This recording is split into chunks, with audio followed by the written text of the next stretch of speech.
as you grow older, reality start eating you. Sometimes your reality about yourself, you get to know yourself more, and sometimes you are confused between what I like to do and what I have the skills to do.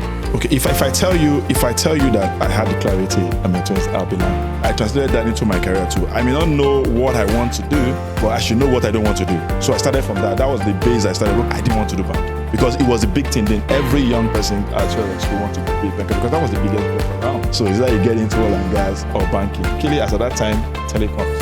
I think motivational speakers, I'm sorry, I could be one, may have. Hey everyone, welcome back to the Simple Team podcast, where we share valuable conversations around business, innovation, as well as clarity as young professionals who are just trying to navigate the world of work. I'm your host for today, Ifeatu Obiako, the business support intern here at Simple Team Consulting, and co-hosting with me today is Tosin Motunbade, our wonderful data insight analyst intern. Today, we also have Emmanuel, Iwere, our management and operations consultant. And also, we have a very insightful guest in the person of Mr. Seth Ogungbemi, a professional in business operations, management, consulting, who also has a background in telecoms as well and a passion for career, purpose, as well as growth. So, Mr. Seth, we're delighted to have you here, and we're also very thrilled. Yeah, thank you very much. I'm excited to be here. Well done for what you're doing, the team. Ifeatu, Yes. Tosin, and Emmanuel, well done. All right, Yes. Mr. Seth. Yeah. So welcome once more. So today we are going to be delving in a very interesting topic that really speaks to young professionals, which is the truth about career growth and finding clarity in your 20s. So if you're a young professional or just a youth who is trying to navigate their self, find their purpose, their paths, or just meaning and direction, this episode is for you. So let's get to it. All right, Mr. Seth. Yeah. Once again, welcome to the Simple Team podcast. Thank you very much. Just before we get into the conversation, how are you doing? How is everything going? Yeah, I'm good. I am always excited to have the opportunity to speak, not just to speak, but to speak to young people, especially for some of us who didn't have the opportunity to hear some of the things we now know when we're setting our career. Sometimes you wish you had those opportunity, or or even someone who was able to put you in the right direction. We were grateful to still be able to make something good out of what your career, and but more importantly, to your question, I'm excited. I'm happy. I'm alive. Glad you very much for that. Yeah. I like that statement. I just want to acknowledge the fact that your presence here is really something we look forward to. We understand that you were at a business summit last week. Yeah. Recently, and yet you still made that time to be here on the podcast. We needed to acknowledge that and also appreciate you for being here.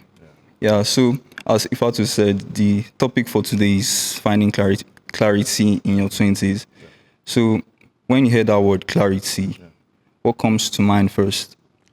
So for me, clarity, it's sometimes we know there's some words that you just hear, you just feel like, okay, I got this. Because if you ask an average young person, since when you were young, you want to become something. You want to become a doctor, you want to become an engineer, a lawyer. But sometimes you realize that as time goes on, my younger daughter will say, one moment, I want to be a farmer. As a farmer. Another moment, she woke up, I want to be a police. Woke up now, I want to be an international diplomat. So I just see that it keeps changing. And you realize that sometimes as you grow older, reality start eating you. Sometimes your reality about yourself, you get to know yourself more, and sometimes. Exactly. So sometimes you are confused between what I like to do and what I have the skills to do.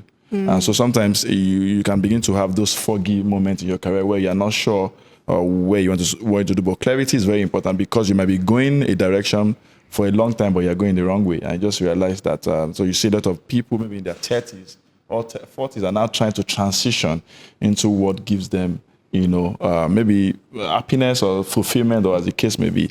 But if you are opportunity to have clarity in terms of knowing what you want to do, what I consider the intersection between your skills and your passion. So sometimes some people are into career that they're not passionate about. It's just something because probably at that moment it's fulfilling a particular need in terms of maybe financial gain or something, or they just want to. Yeah, but it's not really what they would like to do if given the right opportunity and all that. So, but if you know your clarity, if you have the clarity on time, especially when you are setting out, then it enables you to be able to be on the right path so that you don't exert so much energy on the wrong path. So for me, clarity is very important. Okay. Of course, there are times in your career, but I'm going to get to there, where you are building. So you cannot, it's like a pyramid, you are trying to go somewhere, but sometimes there's a lot of blocks in the base of the pyramid that you have to put together before you now start piling up into a particular goal. So, but when you have the clarity, you know every skills, every block that you need to put at that base to ensure that when the pyramid gets to the pinnacle, it doesn't crumble down. So that's the way I see clarity. Exactly. Thank you very much. Yeah. So I'd like to know, when you first got our invitation to the Simple Team podcast, what was your initial reaction? And you can be real. Yeah, interestingly, when I think I was on a business trip. So when I saw that, and when I saw the mail, like, okay, first thing was the name. So I was trying to, it was a simple thing or simple thing. So first I wanted to, then secondly, of course, like I usually would do when I get any invite, most times when I go for speaking engagement or any, even podcast or anything, I usually will know the people inviting me. Prior. Prior. Okay, Yeah. So, but then I got an invite, like, okay, where is this from? So I spent the first few minutes trying to understand. That's why you asked the question, where do we connect? Yeah, so that's why when I said, where did we connect? Because I want to be sure, because I want to really strongly, there's a reason why you picked me or you want to connect with me. So there must be something, we want to tie that to. So yeah, but I can realize, of course, we had a couple of email and of course I usually wouldn't just go anywhere. I want to do my own research, and I said, okay, these guys are doing some good job right there, and I said, okay, it would be good to be there to pitch in and see how we can also help people out there, because for me, I'm very passionate about young people. That's why even when I left the business enterprise to go into social enterprise, it was more about, it was not about the money, because I was, even for that job, I was taking a 50% pay cut because I wanted to move into an avenue where I can see what I am doing translating into impact. Exactly. And so for me, that's big for me. And so when I got that invite, for me, I really wanted to know, okay, what are these guys doing? And I see, okay, they're doing something good. And for me, that's where the connection starts from. Wow. Okay. That's interesting. Thank you. So let's rewind a bit. So what were your 20s like, in like career-wise? Yeah. Was it more clear for you or confusing? So we just want to know, like, the clarity that you now have. Yeah. Did you initially just have it, or is something that developed? Okay, if I tell you that I had the clarity in my 20s, I'll be lying. Of course. I'll be lying. And I love that. So for me, I had God rest his soul, my dad would tell me, he has this principle. Even I was telling someone, funny enough, I know this is not about what we're discussing now, about relationship. And I was telling people, having conversation with your dad, your parents about marriage and all that. I said, I never had that conversation like that. But my dad only gave me one principle, and it was a principle that worked for me. He said, Seth, you may not be able to know who you are going to get married to, but know who you cannot get married to. So for me, I translated that into my career too. I may not know what I want to do, but I should know what I don't want to do. So I started from that. That was the base I started. Okay, I don't want to, with no shade to banking, I didn't want to do banking. Because it was a big thing. Then every young person outside of school wanted to be a banker, because that was the biggest job around until, okay, of course, the second biggest job, because then oil and gas was always going to be oil and gas. So it's like you get into oil and gas or banking. But for me, I knew I didn't want to do banking. And I wasn't sure about how I was going to get into oil and gas. But will I say luckily, as at that time, telecoms. About 2004, 2005 was the next big thing. And so for me, I was like, okay, I'd like to go into this sector to do stuff. So for me, so if I say I already knew that I was going to go into telecom or go into, of course I didn't know that, but I just knew that I didn't want to, because as at that time I had my telecom offer, I had 2 banking, if I don't want to mention the name, 2 banks.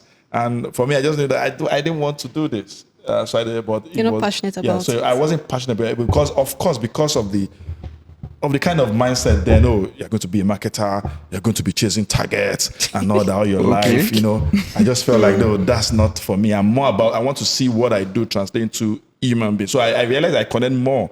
And what you can do humans. effortlessly. Now, no, not necessarily effortlessly, but more, but part of it, but which is also very critical anyway. Yes. But it's also more about how am I able to engage more people beyond what I want to get from them. Okay. So for me, so that's why I was about, that's why even when I started my career in telecoms, it was more customer support. I want to be able to And help you grew to people, relationship and then, of course, manager. build relationship and all that. So for me, I won't say I got the clarity then, but what I knew, what helped me, and strongly, and so it's something I want to pass to younger people is you must build yourself around the right relationships. Yeah. I won't say the career, the opportunity I got, I did not even submit my CV. It was a friend of mine, a senior colleague of mine, Relationship. who actually went ahead, took my CV, we fixed it for a fresh graduate out of school, submitted. I was on my way to Jos for an interview in one of the banks I got. When he called me, I submitted your CV, they might call you. And I had to take a night bus back to come and attend Just that to interview. go So for back, me, just to tell you, for me, I realized that relationship is key because that person must have seen something in me that believed that, this guy will be a good fit here. I totally agree with that. And that is very key for me. So for me, I would say in building clarity, at least if you are not sure about what you want to do yet, be sure around the people around you. Without sounding religious, either walk with the wise, Always be wise. company of fools destroy. So the kind of you are who you are, so you surround yourself with. So for me, I was very big about the kind of people I have around me, and also even up to now, that's something very key that I always want to hold on to. So I don't know if I answered your question. So relationship and then people Exactly. relationship and then also you said that you know what you don't want to do. Yes. Yes. So those are like the 2 levels of clarity Clarity, that you yeah. started with Yes. before. Yeah. Wow. So for me, that's really interesting. That's where I started from. Yeah. Okay, knowing not what you want to do and the relationships too.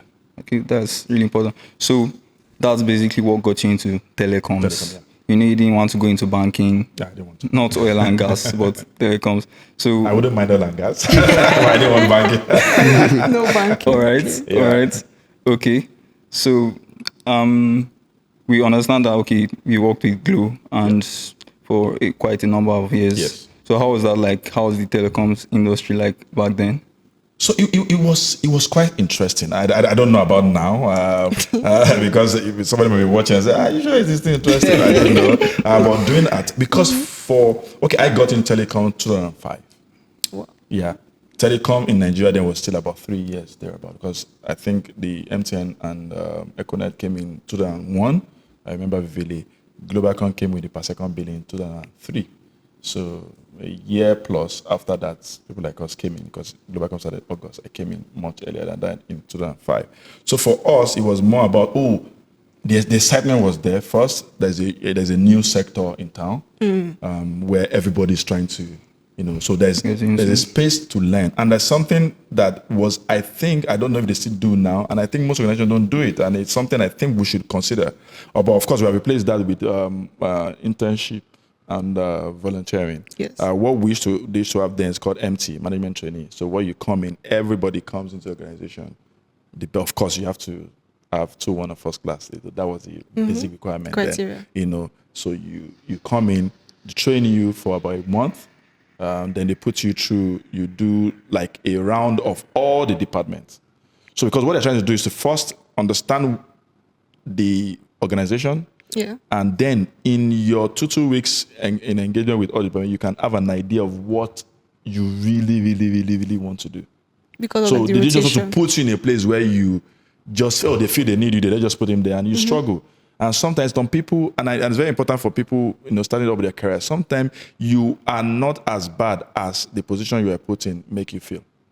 You might not just be a fit. So it doesn't mean that you won't be a fit in somewhere else that you're good. It's like trying to fit somebody like him, who is a data analyst, just because the data analyst, he looks tall, he's fine boy, he should be able to, I think he should be able to do well with HR. But the guy may not actually like to engage with humans, but can like to engage with data. I used to have a developer who people walk around and used to feel cringe because he said he doesn't like human beings. He prefer to, Wow. it sounds strange that he likes to engage with computers. He said human beings lie, data don't lie. So, of course, people didn't like him. People struggle. I understood him. I was able to work with him. Probably one of the best developers I've ever worked around.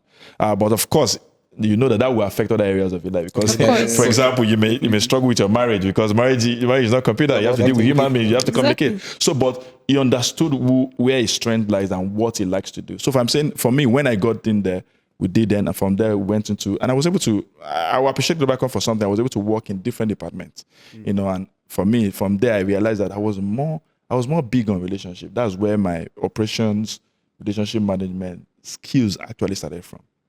And for me, I think that, so to answer your question, it was quite, not now that you bring in a fresher, the first one, you're already giving a target to turn It's unrealistic. It's not going to work. It's not realistic. Yeah. But there, they eased us in. Even when, after about 5 years in Globalcom, I wanted to transition to sales.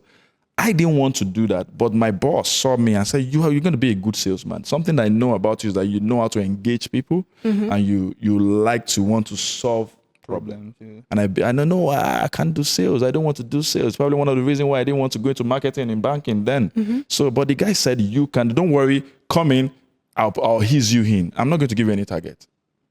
Just come in the first 3 months, build your relationship and see what that brings in.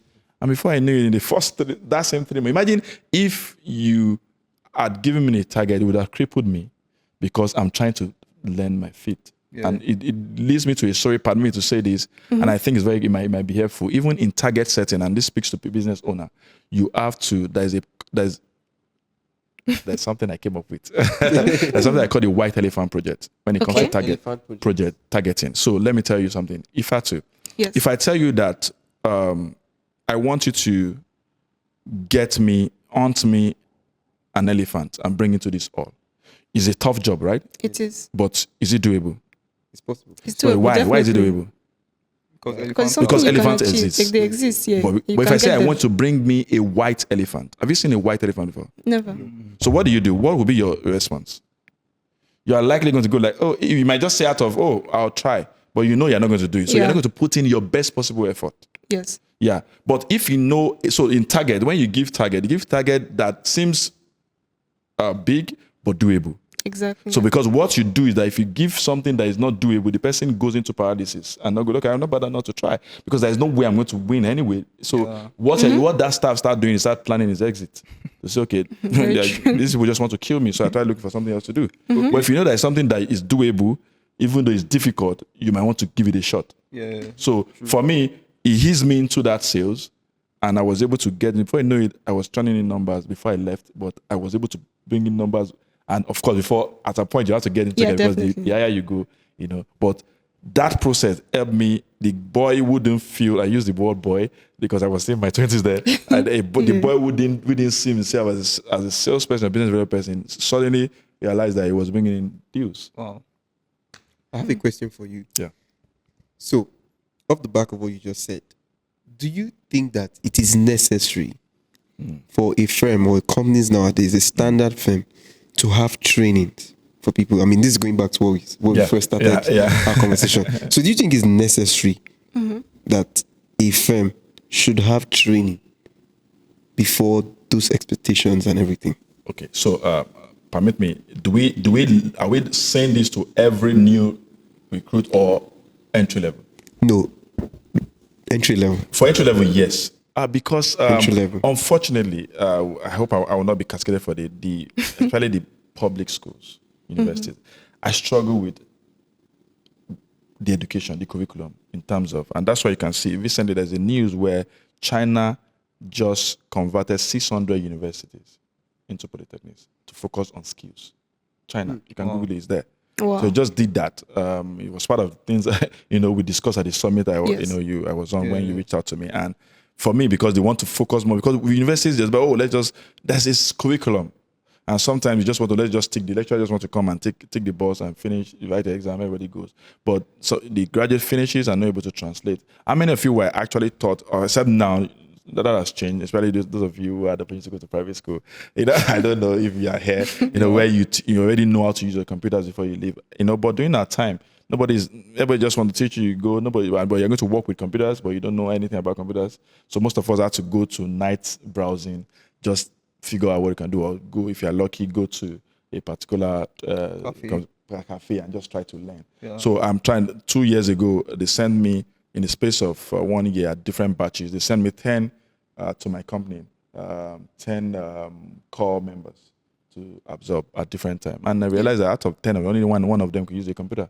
Wow. And the remaining 9 actually has a smartphone. So you ask yourself, okay, let's even assume the school system is not changing. How much of you be able to use your smartphone to at least get some skill? But people are not learning skills. People just want to get degrees, end degrees, and so you're going to struggle. So you're going to have a lot of people who are not employable and are also unemployed. There are two different things. So even the unemployed is not that thing for you to be employable. So for us, is that we train them, or the other alternative, which most organizations are going in, you expect that at your 200 level, 300, 400 level, you're already interning. So then in those places, you're already learning and you're already getting the skills, because nobody wants to, because especially in the capitalist economy, you don't want to, the first 6 months or 3 months, you don't want to, you're paying salaries, you're thinking, I'm just training this guy. I finished training this guy. Then at what time does it start repaying, the organization, with work? And typical, especially with this generation where the average time anybody spends on a job is about a year now, a year plus. So it's 6 months thereabout. I train you 3 months, 6 months. Then you start getting the hang of the job, and damn, you go. With my training that I've given you, you go. I'm not justifying not training. I'm just saying why they may not. The reason why people don't. People don't. It's okay. You go, and so I bring another person and start the process all over again. So it's really. But if I get somebody who's already kind of skilled, maybe in the process of interning and all that, they come into the system. Probably I'm just probably doing maybe an induction for them for 1 week or thereabout. I'm not spending so much time. They start repaying me, quote and unquote. And even if they leave, I didn't lose so much compared to if I have to do that. That circle keep repeating itself. You get frustrated. So it's a collective effort. So it's a collective. First from, of course, the individual always trying. Don't wait till when you finish your NYSC. Now remember, I'm going to go to the job market. Oh, really? What do I need to know? No, you start learning some. I can see a lot of private universities not doing any free advert for them. I a bit more improved with that. People are learning skills and all that. Nobody stays with any of my mentees. I tell them, you must, from 200 level, 100 level is a free pass. From 200 level, you must start interning or doing some form of volunteer somewhere, especially in your long holiday. That 3 months between when you transition to that, you have to do something. You can't just sit down and watch whatever you watch on TV now. All that. So basically, for me, I think then, of course, the organization, you don't expect people who, just come out of it. Yeah, they had first class, yes, but it's a different thing. They actually had us that in the lectures, they were lectured and they wrote an exam or they passed. Doesn't mean that they have industry required skills that they're able to translate into work. So for me, I think there must be a balance there. But if you ask me straight up, yes or no, yes, training, there's some form of training you should do. Not just training for skills, but training for culture fit. Okay. To understand. Sometimes people transition into, somebody who has been in school or this one now coming to work. You understand what the requirement of work What it means to be a professional. To be a professional. I see. We did a course like that in one of our programs. Module. Exactly. A friend of mine who owns a company, I don't want to mention his name, doing well, big company, called me and said, I had a fresher who go into my company, and one of these, they woke up. He said, I woke up, I didn't feel well. We cautioned him 2 times, he resigned. Wow. Because he didn't understand, because he just felt he was still in the soft life. No. But now you're not working. Nobody's going to do all those. So those are some of the things. So the training for the skills are not training to also understand what work means. As much as I don't have anything against remote work, which is also good. I don't feel somebody starting their career. I was just telling somebody 2 weeks ago, starting your career for the first time, you want to start with remote work. Have you ever engaged with people? Do you know what work is? in the relationship between your other department and all that. Then after a while, then you cannot talk about remote work. I love remote work. I love hybrid work. Exactly. But starting your career, there must be something that your interaction is very important because it is key. I can tell you, and I make both to say, the relationship is at the base of any business.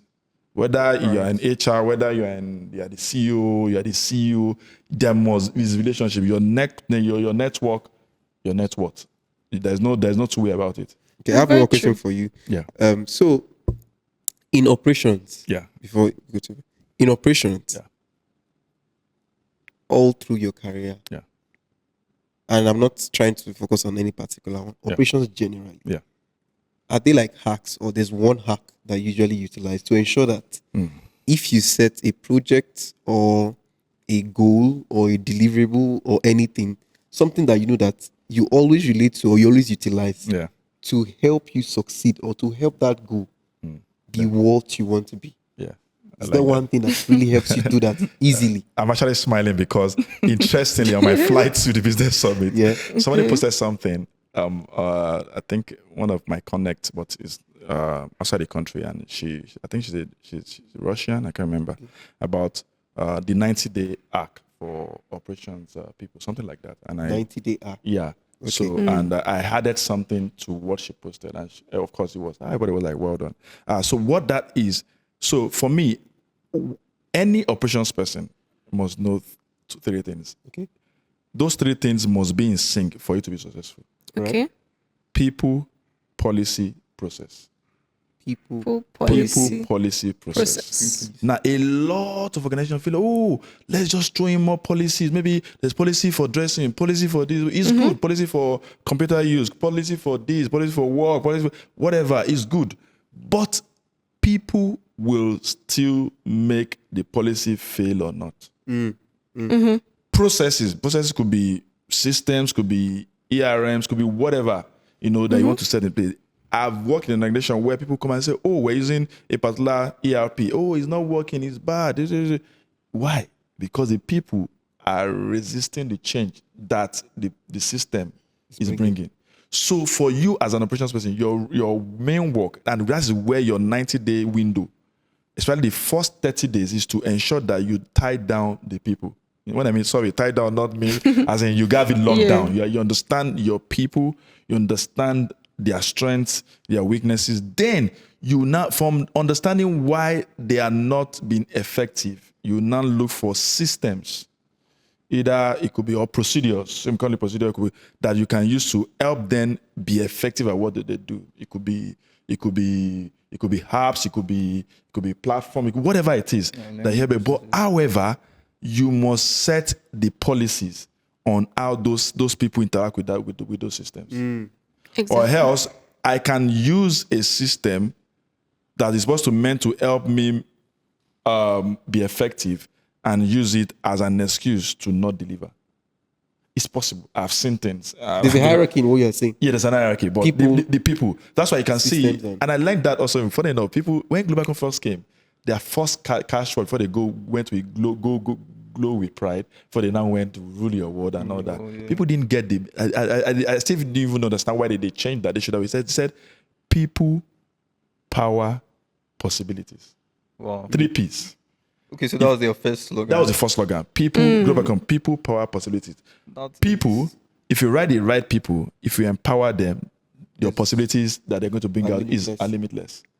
Speaking of slogans. So for me, if an operations person, for you, if you have whatever the project is, you must ensure the right people and especially the right mindset. You can write the right person with the wrong mindset. Okay. And you create the systems and use the policy to back it up. So the policy helps them people to interact. Because you don't want to create a system that seems like it favors this set of people. But the policy is the unifier. It's a company-wide policy that applies to everybody. Not applies for the goose, but doesn't apply to the gander. So for me, if you're able to align those three in such a way as an operations lead or CEO or whatever it is, then you're as good as, on your path to, That's quite success. Insightful. Quite insightful. Okay. So a lot of young professionals often feel this pressure to have everything figured out or they just tend to feel bad because maybe they don't have everything sorted in their life. So I just want to know, like, how you navigated that in your life, and how did you deal with those moments where you didn't have everything sorted out and you don't necessarily have clarity in just everything. Okay. I will answer your question, but I also like to share part of my career journey, and Right. that will help translate into that. You know, I think, I don't know how to put it. I'm trying not to say something that will go out and look somehow. I think motivational speakers, I'm sorry, I could be one, you know, may have messed with the mind of our young people. So, and sometimes made it feel like once you get it. And so your trajectory is like Just go this. upward. But every plant first goes down, sometimes dies in some cases. Sometimes gets the root down, sometimes the root goes, but depending on the plant, Yeah. to get firmness before it starts shooting up and growing. There's a story of the Chinese bamboo tree. I don't know if you read the story. Yes, Fantastic story. It is the most expensive bamboo tree in the world.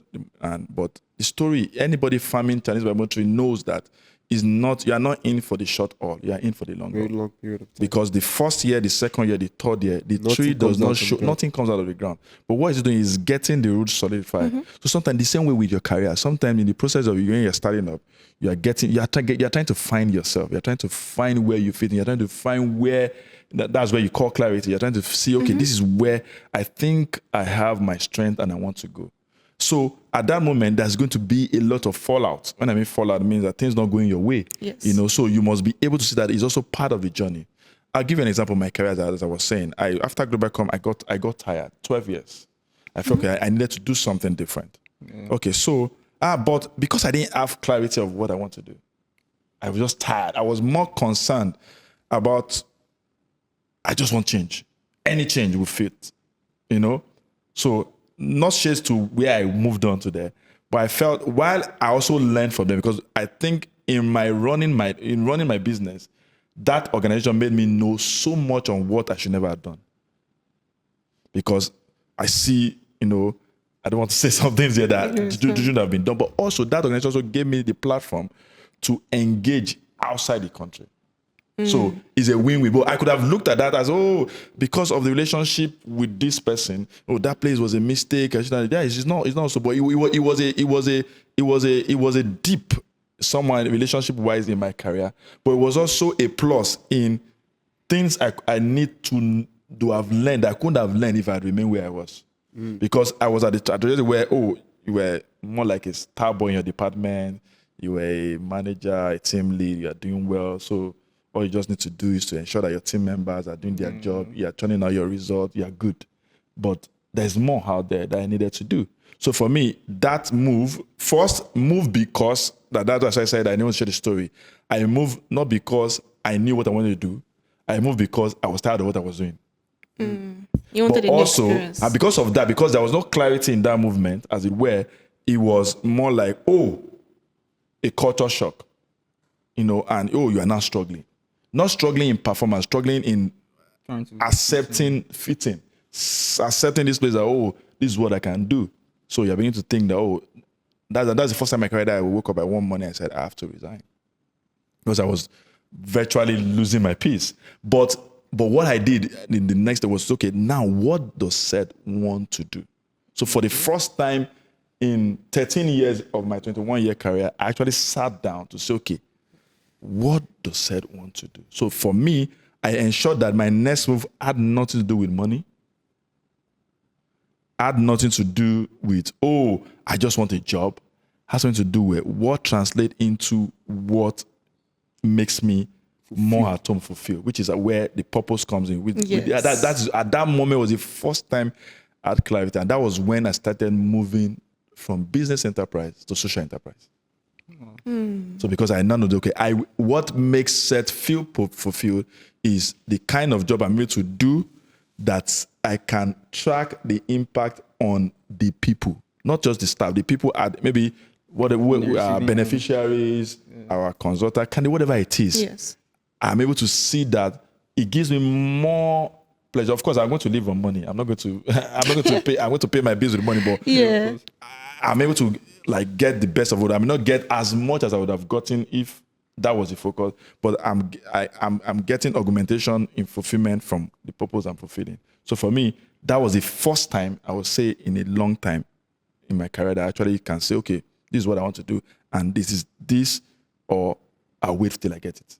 Okay. Something underlining in what you have been saying, I think, is self-awareness. Yes. Because from what you've said, it means that you were quite self-aware Yeah. to know that this is who I am. Yeah. This is what I want to do. Yeah. And that's how you started building clarity. Very, very important. But I was having a conversation. Sorry, this is an aside. I was having a conversation with one of my developers, and he asked me, "I want to build a app. I'll become rich, become rich." I said, I said, but of course, call me boss, not said. They were like, how come? I said, I don't want to become the billionaire. I just don't want to be poor.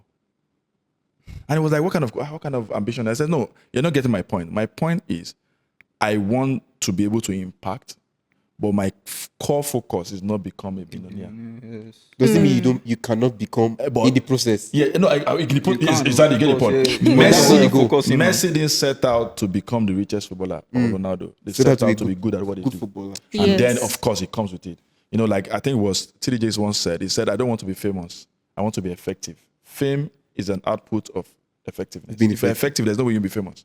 Because everybody wants what is good. If you're the best at what you do, you think you won't be famous at it because famous. everybody's talking about you. course you- So, but if you're focused to be famous, you do anything to be famous. That's why a lot of people are doing a lot of You things on lose TikTok. it. You lose it. I don't have anything against TikTok. Everybody can do anything, just because they want to be famous. Because Yes. you are not. So you can do anything. The focus is not what that effectiveness of what you are doing is. As long as I'm famous, I have plenty of followers, I'm good. So yeah, if you need to go nude, if you need to do anything, you do it just because you want to be famous. I don't know if you get what Yeah. I'm No, I saying. get what you're Yeah. saying. No, definitely. About what you said, I've noticed the path that exploring plays. Yes. Right. So it took like 12 years Yeah. of your career before you found clarity, Yeah. and it took exploring in different departments. Yes. And also building relationships. Yes. Right. So I believe that exploring is one major part when trying to build a career. Critical. Right. So what do you think about exploring after graduation, or when you're now looking for a job, or when your parents have like spent a whole lot of money, then you're now coming out to explore? It doesn't sound. There's that. Don't you think it's better that exploration part kind of like comes before Yeah. like Yeah. long time before you actually now start building the career? Maybe even in secondary school. Yeah. Like what you said about China. Yeah. They always make very practical decisions and turning universities to polytechnics. Yeah. Right. So what role do you think Nigeria can play in putting that exploration part in young people to find clarity? Yeah. Thank you very much. I think that's a very fantastic question. And it leads me to one of the things I was hoping as I was driving here. That I never miss not to say. Young people in your 20s, whether your early 20s, is the time of discovery. Don't let anyone put in so much pressure, because there's been a lot of people who have picked so fast and went down because it was just about, let's get this. I think, that's why I love, I don't know if you ever come about what they call the Chronicles of the Hebrew Child. They consider the late teen and the first part of the 20s as your decade of discovery. You must use that opportunity to discover yourself. What do you want to do? So the emphasis is not you are not judged by your output at that moment. Is what are you doing now to lead you to what you want to become, what you are set out to do. So for me, first of all, I want to say that if I answer your question, that your 20s, especially because I know that's the topic we're talking about also, is the time to find clarity. And clarity means that you are discovering yourself and you're discovering your path. There are two different things. Discovering yourself, because you can discover yourself, but you can be on the wrong path. So you must discover yourself first. Then, because if you know you are a Porsche car, you won't be driving on an untarred road. Yeah, I don't know if you get my logic, because so Mm-hmm. the path is an untarred road, path. but your car is not meant for that road. Exactly. Yeah, but if you are maybe Land Cruiser or one of these, rugged, maneuver. now you can maneuver that. So that's not a problem for you. You still get there. So because that's what tech, you understand, know that, oh, Seth is a Land Cruiser, oh, Seth is a trailer, or Seth is, whatever it is. And you now know what part best fit is purpose fit for this person that has discovered to be. So back to your question. Yes, I believe strongly. I was having a conversation with the Commissioner of Youth for Enugu, just in the same, funny enough, in this program I went for.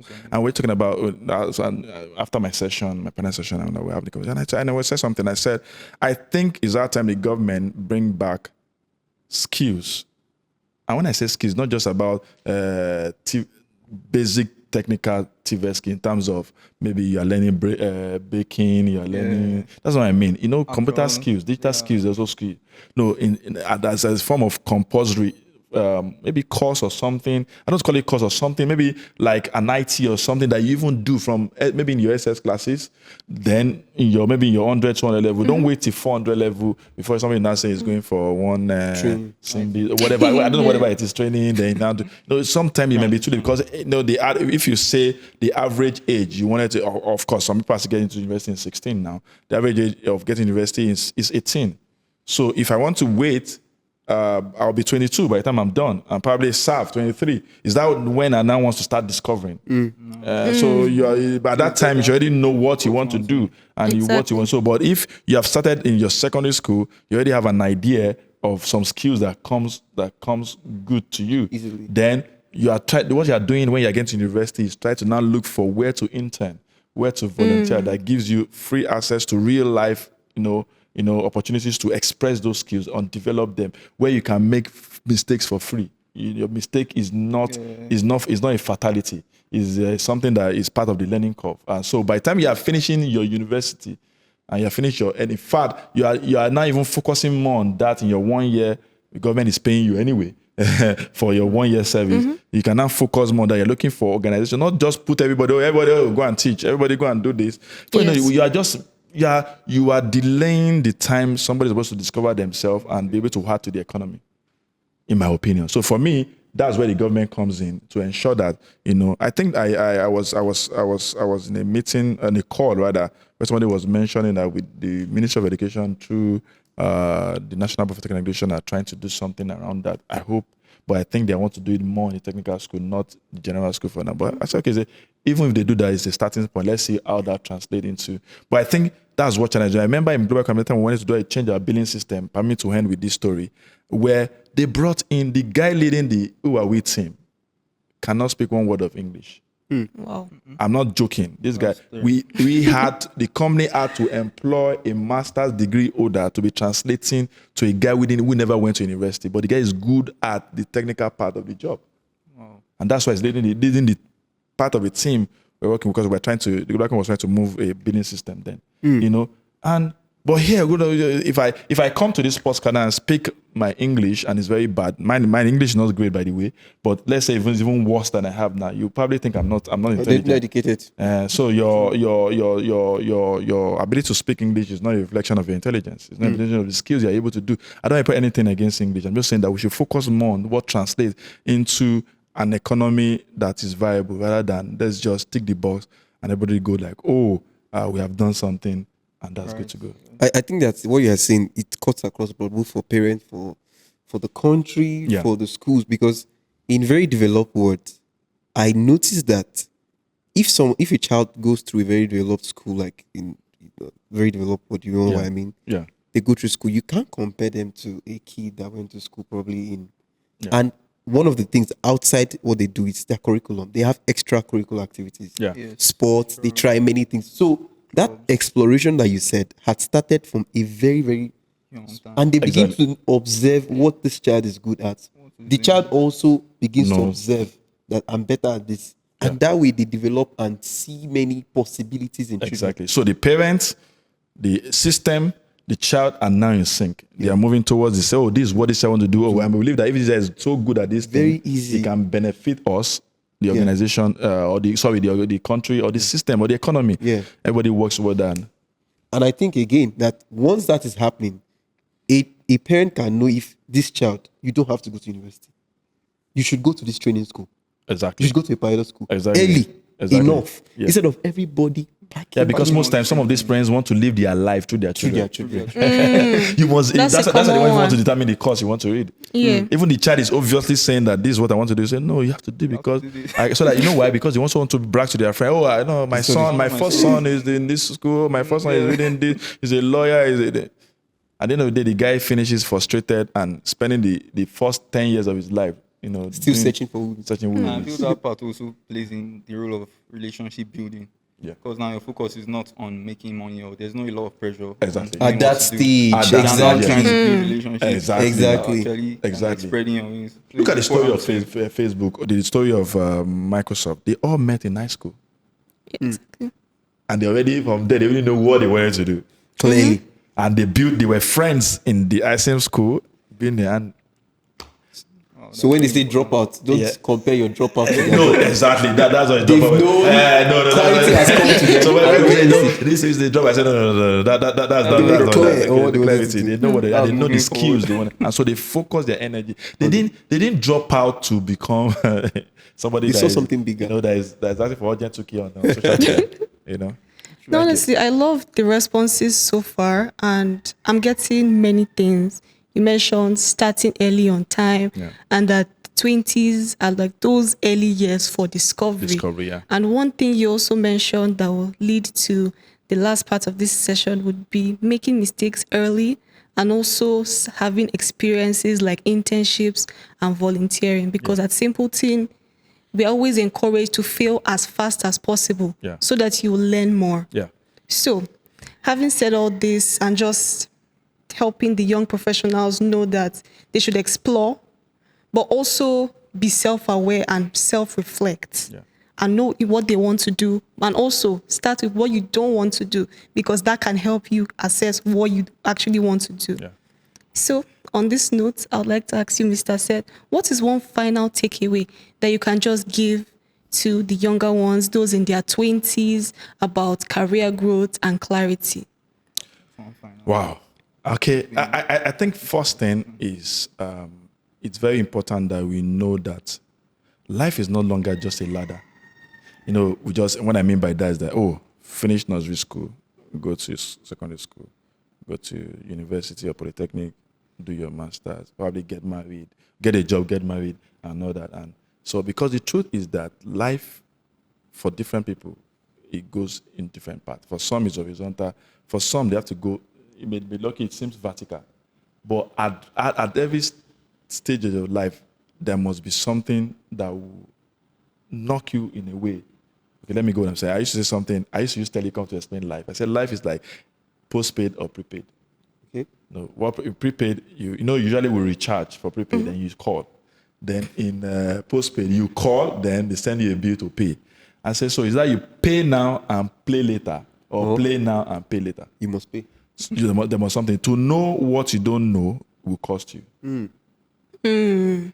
Not knowing what you don't know will also cost you. Yeah.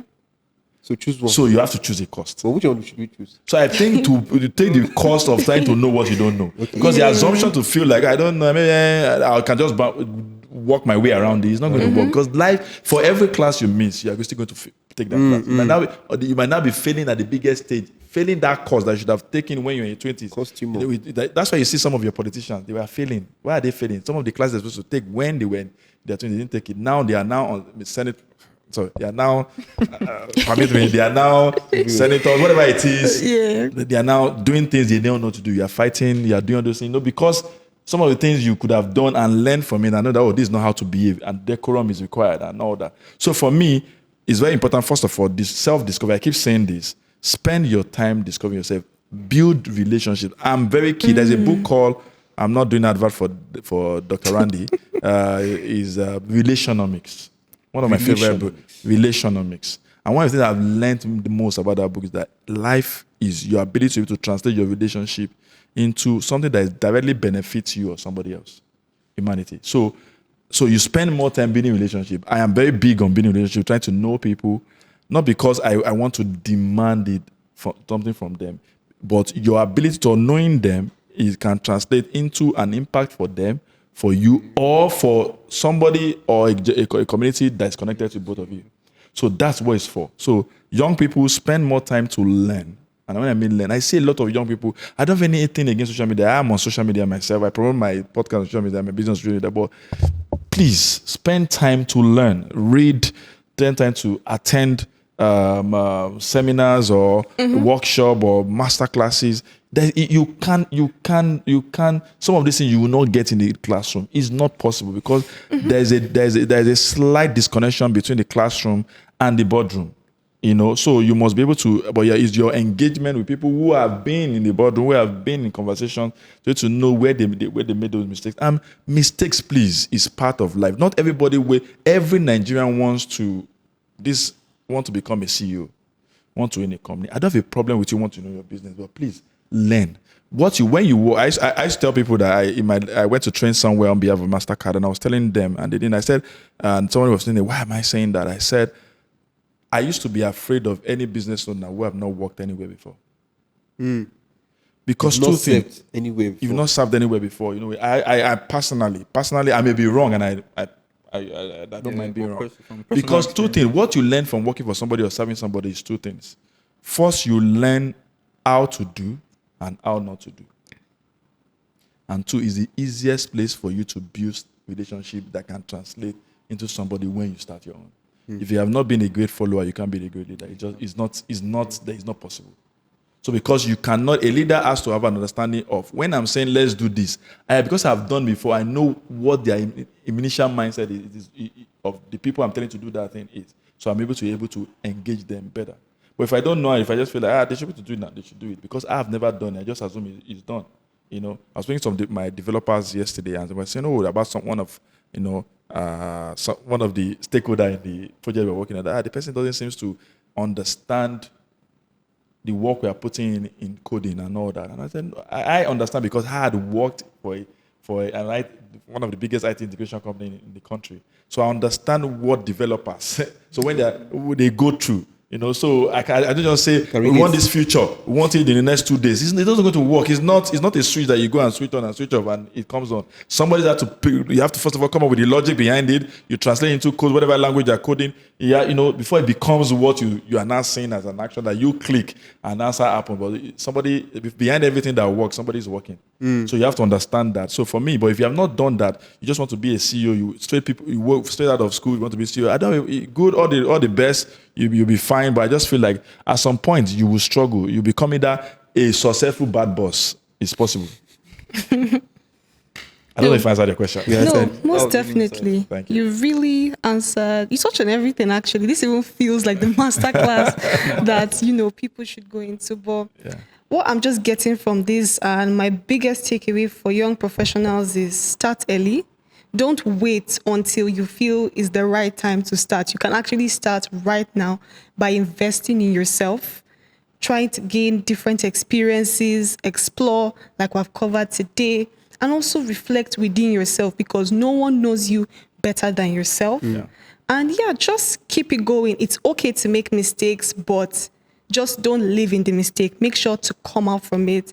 And by the time you just have a mix of all the insights that we've shared, I believe you would actually be able to identify clarity and purpose in your life and career path. So thank you so much, Mr. Seth, for this session. I wish we could even keep going on, but like they say, all good things must come to an end. Sure. But thank you so much. We appreciate you. And make sure to follow Mr. Seth on LinkedIn, Instagram, and also connect with the Guys Connect podcast, where he helps men also to just identify their purpose, their personal growth. So that brings us to the end of today's episode. If this episode spoke to you, share it with someone who's still figuring it out in terms of their career and profession, because to be honest, that's all of us. And we are just continuing to learn and grow. So thank you everyone for listening today, and make sure to follow Simpleton on all our social media platforms just to keep updated with all our insights and what we're doing.